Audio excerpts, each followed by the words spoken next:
Breaking news, Punjab national बँकेची झाली फसवणूक। SCFL आणि SIFL या दोन कंपन्यांच्या प्रमोटर्सने म्हणजे प्रवर्तकांनी पंजाब नॅशनल बँकेची केली फसवणूक।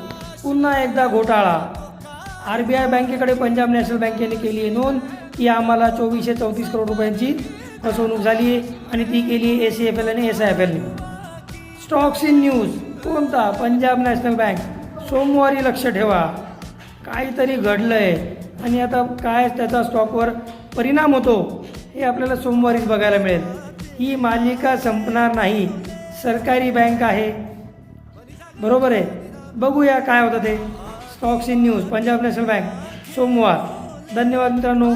अशाच अपडेटसाठी, माहितीसाठी इंस्टाग्राम अकाउंटला फॉलो करा, लिंक बायोमध्ये आहे यूट्यूबची, यूट्यूबला जाऊन सबस्क्राईब करा, बेल आयकन प्रेस करा, जेणेकरून मार्केटच्या महत्त्वाच्या news, updates, support resistance levels तुमच्यापर्यंत डेली बेसिसवर येतील। धन्यवाद। जय हिंद, जय महाराष्ट्र।